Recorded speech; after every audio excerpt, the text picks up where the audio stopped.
And I wanted to work because I thought there was a need of it. So I went to work for the health department. First of all, I started with the Nationality Service Center, and I worked for them. I worked for the Immigration Service,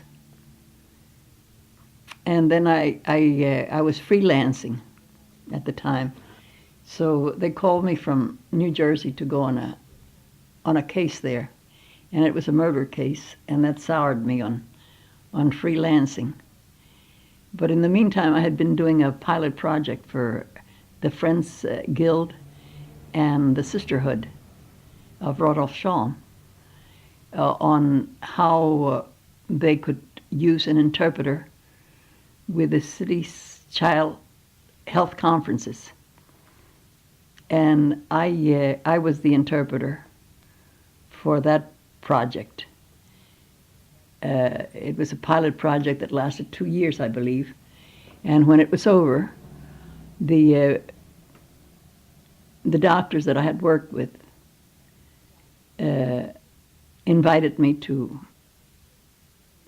go to work for the city.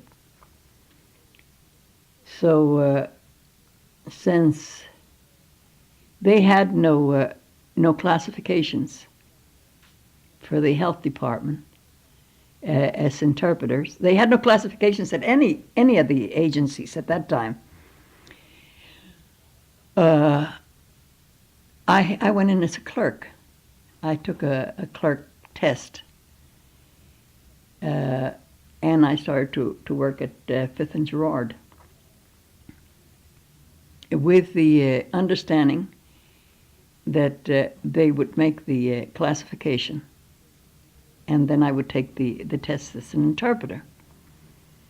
This went on for 2 years, and I was getting a very, very small salary, very small salary. But I liked the work so much that I didn't want to give it up until my husband insisted. He says, either they make the classification or quit. He says, you're not even making enough for your clothing.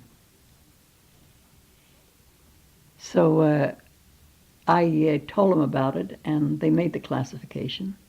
I took the test, and I passed it with very good mark. And I started to work as an interpreter. And I worked there until I retired. I retired at 67. What year did you start? I started in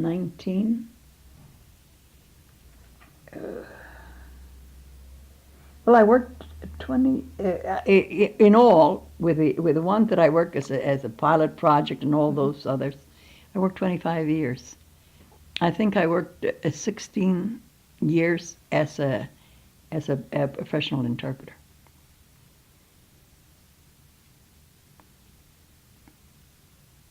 So that was really your first work was when you were an adult. Right. I never worked before, just the what I did interpreting for different people and things like that, but never as a job or under any supervision or anything. And it was very fulfilling because it was the kind of work that I liked. I liked medicine. I believe that if I had studied any further, that's what I would have become, a doctor or something like that, or something in the nursing field. So I was in a very good position there because I worked with all the different disciplines there, because I worked with the doctors, I worked with the nurses. So were you working in a hospital? In a clinic. In a clinic. In a health center. Mm-hmm. I worked with the doctors, the nurses, the clerks, the psychiatrists, the psychologists, with all of them. What clinic was this? At Fourth and Girard, Health District 6.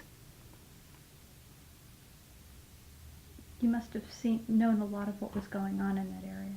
Oh, working yes. that job. Yes. And I knew all their needs. I also knew that an interpreter wasn't any good unless they knew the mores of the people,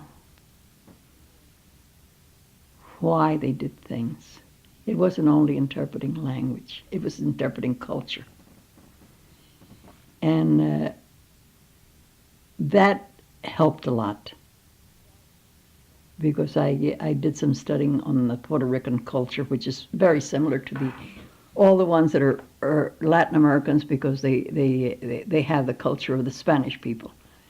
And that goes down with a little change, but it's almost the same.